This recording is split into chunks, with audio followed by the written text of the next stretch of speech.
நேபாளத்தில் ஏற்பட்ட திடீர் வெள்ளத்தில் கட்டடம் அடித்துச் செல்லப்படும் காட்சிகள் வெளியாகி அதிர்ச்சியை ஏற்படுத்தியிருக்கிறது.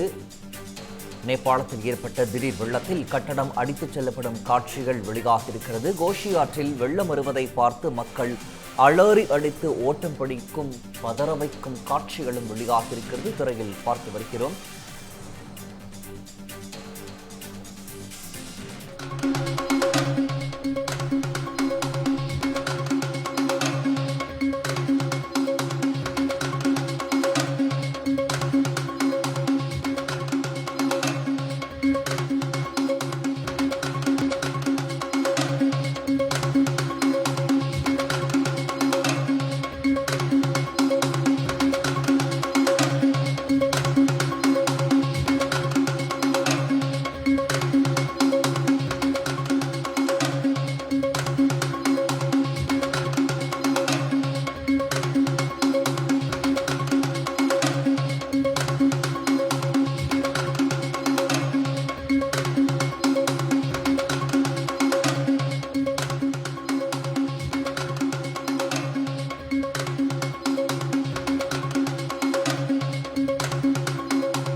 썰 골아버려 그라 오이 오이 오라 जिंदा ना निकलो जिंदा ना जाओ सेफ्टी सर मादी मादी मादी मादी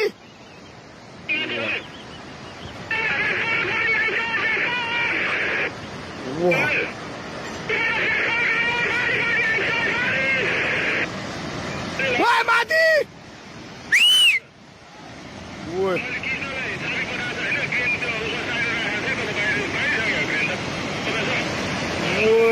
ओए रोड में पुगे यार मादी यार ओए सीधा भाग रहा है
நேபாளத்தில் ஏற்பட்ட திடீர் வெள்ளத்தால் பெரும் சேதமானது ஏற்பட்டிருக்கிறது. பொதுமக்கள் மிகுந்த பாதிப்புக்கு உள்ளாக இருக்கிறார்கள். கட்டடங்கள், பாலங்கள் எல்லாமே அடித்துச் செல்லப்பட்டிருக்கிறது.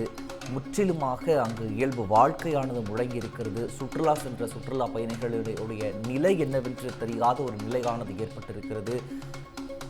எண்களும் அறிவிக்கப்பட்டிருக்கிறது. தற்போது நேபாளத்தில் மாயமான தமிழர்களின் விவரங்களும் வெளியிடப்பட்டிருக்கிறது. மயிலாடுதுறையைச் சேர்ந்த 7 சுற்றுலா பயணிகள் மாயமாக இருப்பதாகவும், ஹொசூரைச் சேர்ந்த 2 பேர், சூளகிரியைச் சேர்ந்த 2 பேரும், புதுச்சேரியைச் சேர்ந்த 3 பேரும், திருச்சியைச் சேர்ந்த 5 பேரும் நேபாளத்திற்கு சுற்றுலா சென்றிருக்கிறார்கள். நேபாளத்தில் ஏற்பட்ட இந்த திடீர் வெள்ளத்தில் கட்டடங்கள், பாலங்கள் எல்லாமே அடித்துச் செல்லப்பட்டிருக்கிறது. அது தொடர்பான காட்சிகளை நம்மால் திரையில் பார்க்க முடிகிறது. பாலங்கள், முக்கிய சாலைகள், கட்டடங்கள் உள்ளிட்ட அனைத்துமே இடித்து செல்லப்பட்டிருக்கிறது. ரசுவா மாவட்டத்தில் போதே கோசி ஆற்றில் இந்த கடும் வெள்ளப்பெருக்கானது ஏற்பட்டிருக்கிறது.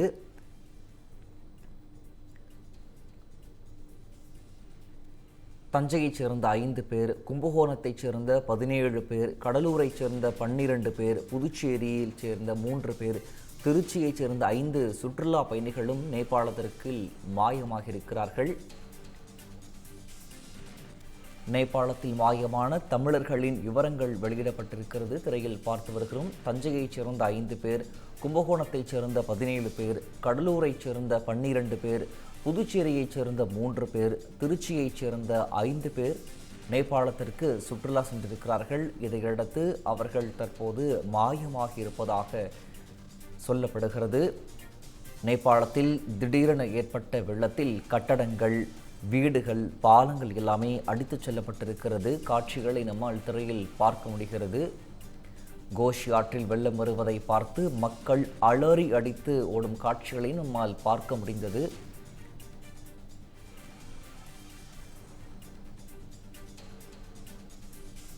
நேபாளத்தில் மாயமான தமிழர்களின் விவரங்களும் வெளியிடப்பட்டிருக்கிறது. தஞ்சையைச் சேர்ந்த 5 பேர், கும்பகோணத்தைச் சேர்ந்த 17 பேர், கடலூரைச் சேர்ந்த 12 பேர், புதுச்சேரியைச் சேர்ந்த 3 பேர், திருச்சியைச் சேர்ந்த 5 பேர் மாயமாக இருக்கிறார்கள். இது தொடர்பான மேலதிக விவரங்களை எமது சிறப்பு செய்தியாளர் கவியரசன் வழங்க இருக்கலாம். கவியரசன், நேபாளத்தில் ஒரு வரலாறு காணாத ஒரு வெள்ளமானது ஏற்பட்டிருக்கிறது. வீடுகள், பாலங்கள், கட்டடங்கள் எல்லாமே அடித்து செல்லப்பட்டிருக்கிறது. பெருத்த சேதமானது ஏற்பட்டிருக்கிறது. தற்போது தமிழ்நாட்டைச் சேர்ந்த சுற்றுலா பயணிகளோட விவரங்கள் வெளியிடப்பட்டிருக்கிறது. கூடுதல் விவரங்கள் கவியரசன். வணக்கம் பிரகாஷ். நீங்களே குறிப்பிட்ட மாதிரி மிகப்பெரிய ஒரு பேரிடர் தான் அங்கே ஏற்பட்டிருக்கிறது. திடீர்னு ஏற்பட்டிருக்கு. அதை பற்றி நேபாள அரசாங்கமே சொல்லியிருக்கிறாங்க. எந்தவித அறிகுறியும் இல்லாமல் இப்படி ஒரு பேரழிவு ஏற்பட்டிருக்கிறது, இது எங்களுக்கு பெரிய அதிர்ச்சியை கொடுத்துருக்கு அப்படின்னு அவங்க சொல்லியிருக்கிறாங்க. நம்ம தமிழ்நாட்டை பொறுத்த வரைக்கும் ஒரு 57 பேர் அங்கே சிக்கி தவிப்பதாக தகவல்கள் தெரிவிக்கின்றன. இருந்தாலும் முழுமையாக உறுதி செய்யப்படலை, அதிகாரப்பூர்வமாக சொல்லப்படலை. ஆனால் தமிழர்கள் அங்கே சிக்கி இருக்காங்க, 50+ சிக்கி இருக்காங்க அப்படிங்கிறது மட்டும் அபிஷியலாக தகவல் வந்திருக்கிறது. அவர்களை மீட்டு கொண்டு வருவதற்காக மத்திய அரசோட உதவியை தமிழக அரசாங்கம் நாடி இருப்பதாகவும் சொல்லியிருக்கிறாங்க. சரி, இப்போ நம்ம 57 பேர்னு சொல்கிறோம். அதில் யார் யார் எந்தெந்த மாவட்டத்திலேருந்து போயிருக்காங்க அல்லது ஊர்லேருந்து போயிருக்காங்க அப்படின்னு பார்த்தோம்னா, தஞ்சாவூர்லேருந்து 5 பேர், கும்பகோணத்துலேருந்து 17 பேர், கடலூர்லேருந்து 12 பேர், புதுச்சேரியிலேருந்து 3 பேர், திருச்சியிலேருந்து 5 பேர், இந்த மாதிரி எங்கெங்கே போயிருக்காங்க அப்படிங்கிற நம்பர்ஸ் கிடைக்கப்பட்டிருக்கிறது. இந்த நம்பர் எல்லாமே மேக்சிமம் எங்கேருந்து தெரிவிக்கப்பட்டிருக்கோம் அப்படின்னு நம்ம பார்த்தோம்னா, அது அந்த டிராவல் ஏஜென்சிஸ் தான் இது பற்றின தகவலை கொடுத்துருக்கணும். ஏன்னா அவங்க தான் அழைச்சிட்டு போயிருக்காங்க. ஏன்னா இது போன்ற வெளிநாடுகளுக்கு சுற்றுலா போகும்போது ஒரு குழுவாக தான் எப்போவுமே போவாங்க. தனியாக போகிறவங்க அதனுடைய லொக்கேஷன் தெரியணும், எந்த வழியாக போகணும்னு தெரியணும், அல்லது நமக்கு அங்கே நண்பர்கள் இருக்கணும், இந்த மாதிரியான விஷயங்கள்லாம் இருக்குது. அதனால் வெளிநாட்டுக்கு டூர் போகும்போது ஒரு ஏஜென்சி மூலமாக தான் பல பேர் போவாங்க. அதற்கு பல்வேறு காரணங்கள் இருக்கிறது. அவங்களுக்கான சர்க்கிள் அங்கே இருக்கும். அதே போல் இதுக்கு தேவையான நடவடிக்கைகளை, அரசு நடவடிக்கைகளையும் அவங்களே ஏற்பாடு பண்ணி கொடுத்துருவாங்க. அப்படிங்கிறதுனால பெரும்பாலும் இந்த மாதிரி சுற்றுலா போக நினைக்கிறவங்க ஒரு ஏஜென்சியோட உதவியோட போகிறது தான் நம்ம வழக்கமான ஒரு விஷயமாக பார்த்து கொண்டு இருக்கிறோம். அந்த அடிப்படையில் அந்த ஏஜென்சிஸ் கொடுத்த தகவலை வச்சு தான் இந்த நம்பர் வெளியாகி இருக்கு அப்படின்னு சொல்கிறாங்க. ஸோ இதில் நம்ம தமிழர்கள் மட்டும் இல்லாமல் பிற மாநிலத்தை சேர்ந்தவங்களும் போயிருக்கிறாங்க அப்படிங்கிறதும் உறுதி செய்யப்பட்டிருக்கிறது. 105 பேர் அப்படிங்கிறப்ப இப்போ பாதி அதில் பாதின்னு வச்சா கூட கிட்டத்தட்ட 57 பேர் தமிழ்நாட்டை சேர்ந்தவங்க அப்படின்னா, மிச்சம் இருக்கிறவங்க எல்லாம் ஒரு 40% வேறு ஸ்டேட்லேருந்து போயிருக்காங்க அப்படிங்கிறது தெரியுது. இவங்கெல்லாம் மாயமாகி விட்டதாக சொல்லப்படுகிறது. அதனால அவங்க எங்கே இருக்காங்க, என்ன பண்ணுறாங்கன்னு தெரியல அப்படின்னு ஒரு தகவல் வந்தது. அதே போல் தமிழ்நாட்டை சேர்ந்த 57 பேர் பாதுகாப்பு படை வீரர்கள் இருக்கக்கூடிய முகாம்களில் தஞ்சமடைந்திருக்கிறாங்க. அவங்களுக்கு எந்த பிரச்சனையும் இல்லை அப்படின்னு இன்னொரு தகவலும் வந்திருக்கிறது. இதையெல்லாம் வைத்து பார்க்கும்போது அப்போ இந்தியர்கள் 105 பேரை காணும் அப்படின்னு நேபாள அரசாங்கம் சொல்கிறாங்க. இந்த 105 பேர்ல யாராவது வந்து நம்ம தமிழர்களும் அடக்கமா அவங்க வந்து பாதுகாப்பாக இருக்கிறார்களா, அல்லது இந்த எண்ணிக்கைக்கு அப்பாற்பட்டு ஒரு 105 பேருன்னு சொல்லிட்டு நேபாள அரசாங்கம் சொல்கிறதா அப்படிங்கிற குழப்பம் ஒன்று நம்மளுக்கு இருக்கிறது. ஒருவேளை வந்து இந்த 57 பேர் பாதுகாப்பாக இருக்கிறாங்க தமிழ்நாட்டில இருந்து போனவங்க, மிச்சம் 105 பேர் அப்படின்னா அந்த எண் வந்து நம்ம பெரிய அளவுக்கு கவலை கொள்ள செய்கிறது. ஏன்னா இவ்வளவு பேர் 150 பேர் வந்து இந்தியால இருந்து போயிருக்கிறாங்க, அதுல 100க்கும் மேற்பட்டோர் மாயமாகி இருக்கிறார்கள் அப்படிங்கிறது மிகப்பெரிய ஒரு வலியையும் வேதனையும் தரக்கூடிய செய்தியாக இருக்கிறது. இது இல்லாம பிற நாட்டை சேர்ந்தவங்களும் வந்து அங்க நேபாளத்துல சிக்கியிருக்கிறாங்க, அந்த வெள்ளத்துல சிக்கியிருக்கிறாங்க. அது போக வந்து அந்த இடங்கள்ல வசிச்சு வந்தவங்களையும் ஆயிரக்கணக்கான மக்களும் வந்து இந்த வெள்ளத்துல சிக்கியிருக்காங்க அப்படிங்கிற தகவல் வருகிறது. நம்ம அந்த காட்சியவே பார்க்கலாம். பெரிய பெரிய கட்டடங்கள் இருக்கு. அந்த கட்டடத்துக்கு மேல இப்ப அந்த கட்டடமே வந்து ஒரு 10 அடி உயரம் 15 அடி உயரம் அப்படி இருக்குன்னா, அந்த கட்டடத்தை தாண்டி வெள்ளம் வந்து சீறி பாய்வதை நம்மளால பார்க்க முடிகிறது. அதே போல மலைகளுக்கு நடுவுல அந்த வெள்ளம் வந்து எந்த அளவுக்கு ஃபோர்ஸாக வருகிறது அப்படிங்கிறதையும் நம்மளால பார்க்க முடிகிறது. எனவே நேபாள அரசாங்கத்தை பொறுத்தவரை காவல்துறையும் வந்து அதே போல ராணுவமும் இணைந்து இந்த மீட்பு பணிகளை வந்து மேற்கொண்டு வர்றாங்கன்னு சொல்லியிருக்காங்க. அதே போல வந்து அந்த பேரிடர் மீட்பு படையினரும் வந்து இருப்பாங்க. அதனால அப்படி எந்தெந்த ஏஜென்சியை வச்சு மக்களை வந்து காப்பாற்ற முடியுமோ அதற்கான அனைத்து விஷயங்களையும் நாங்கள் செய்துக்கிட்டு வர்றோம் அப்படின்னு நேபாள அரசாங்கம் சொல்லி இருக்கிறது. இப்போ நம்மளை பொறுத்த வரைக்கும் நமக்கு 2 முக்கியமான விஷயங்கள் இருக்கிறது. ஒன்று, நம்ம வந்து இந்தியர்களா பாதுகாப்பாக தாயகம் அழைத்து வருவது. அவர்கள் எந்த மாநிலத்தை சேர்ந்தவர்களாக இருந்தாலும் அவர்களை பத்திரமாக தாயகத்துக்கு அழைத்து வர வேண்டியது அது ஒரு முக்கியமான வேலை. அதே போல ஒரு அண்டை நாடாக நேபாளத்துக்கு தேவையான அனைத்து உதவிகளையும் செய்வோம் அப்படின்னு சொல்லி மத்திய உள்துறை அமைச்சர் அமித்ஷா அவர்கள் வந்து சொல்லியிருக்கிறாங்க. எனவே நமக்கு இங்க 2 ரோல் இருக்கிறது. ஃபர்ஸ்ட் ப்ரியாரிட்டி நம்ம மக்களை அங்கிருந்து இங்க அழைச்சிட்டு வர்றது பத்திரமா. 2வது அண்டை நாடு அப்படிங்கிற அடிப்படையில வந்து அவங்களுக்கு வந்து உதவி செய்வது. எல்லாவற்றையும் வைத்து பார்க்கும்போது இந்த நம்முடைய அச்சமும் கவலையும் அதிகமாகுதே தவிர இது தொடர்பாக அடுத்தடுத்து வரக்கூடிய செய்திகள் வந்து மகிழ்ச்சியை தராத நிலைமையில தான் இருக்கு.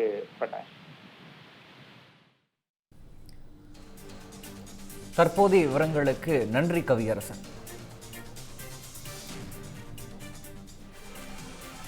நேபாளத்தில் ஏற்பட்ட திடீர் வெள்ளத்தில் கட்டடங்கள், வீடுகள், பாலங்கள் எல்லாமே அடித்துச் செல்லப்பட்டிருக்கிறது. அது தொடர்பான காட்சிகளை தொடர்ந்து நாம் திரையில் பார்த்து வருகிறோம். இதையடுத்து நேபாளத்தில் மாயமான தமிழர்களின் விவரங்களும் வெளியிடப்பட்டிருக்கிறது. தஞ்சையைச் சேர்ந்த 5 பேர், கும்பகோணத்தைச் சேர்ந்த 17 பேர், கடலூரைச் சேர்ந்த 12 பேர், புதுச்சேரியைச் சேர்ந்த 3 பேர், திருச்சியைச் சேர்ந்த 5 பேர் நேபாளத்தில் மாயமாகியிருப்பதாக வெளியாகியிருக்கிறது. தமிழ்நாட்டில இருந்து பல இடங்கள்ல இருந்து கேதர் பண்ணி அவங்களை அழைச்சிட்டு போனோம். டெல்லியில இருந்து ஒரே ஃபிளைட்டு டெல்லி போய் டெல்லியில இருந்து காட்மாண்டுல இறங்கி ரூம்ஸ் எல்லாம் ஏற்பாடு பண்ணி அங்கே தங்க வச்சுட்டோம். அன்னைக்கு நைட்டு மீட்டிங் முடிஞ்சு மறுநாள் கைலாயத்தை விட்டு கிளம்புற வரைக்கும் நான் இருந்து அனுப்பி வச்சுட்டு தான் நான் கிளம்பி வந்தேன். நேற்று நைட்டு கூட நான் அவர்கிட்ட பேசினேன். நல்லா இருக்கா, எல்லாம் குரூப் நல்லா போயிட்டு இருக்கு அப்படின்னு சொன்னாரு. நீங்க காலையில 8 மணிக்கு வந்து சாப்பிட்டு அந்த ஏரியா விட்டு கிளம்புறப்போ ஒரு 9 மணிக்கு பையன் பேசுற. அதுல 3 பஸ் போனதுல ஒரு பஸ்ல ரகுன்னு ஒருத்தர், 2வது பஸ்ல பையன், 3வது பஸ்ல வந்து வெங்கட்ராமன் மயிலாடுதுறையில இருக்கிற பையன், 3 பேர் ஒரு வண்டிக்கு சீப்பா போட்டு அனுப்பியிருந்தாங்க. அதுல வந்து ரகுங்கிறவர் தான் போன் பண்ணாரு. இது மாதிரி ஒரு வெடி விபத்து ஏற்பட்டது, அதுல வந்து நில அதிர்வு ஏற்பட்டுச்சு, அதுல இருந்து நாங்க தப்பிச்சு ஒரு வண்டியை தான் நாங்க டிரைவர் வந்து காப்பாற்றி வெளில கொண்டு போனோம்.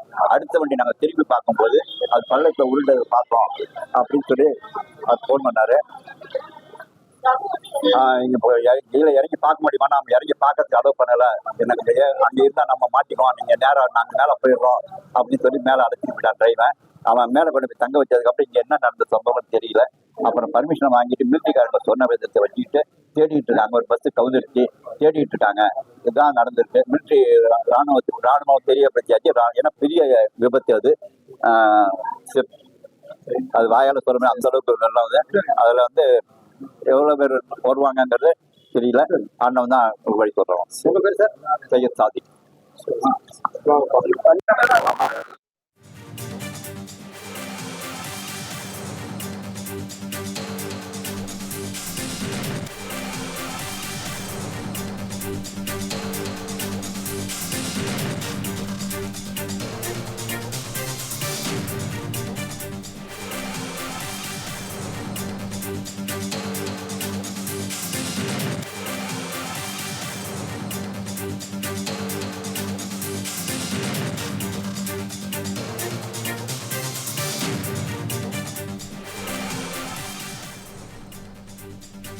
மற்றும் ஒரு முக்கிய செய்தி, நேபாளத்தின் கோஷி ஆற்றில் ஏற்பட்ட திடீர் வெள்ளத்தால் உத்தரப்பிரதேசம், பீகார் மாநிலங்களுக்கு வெள்ள அபாய எச்சரிக்கை விடுக்கப்பட்டிருக்கிறது.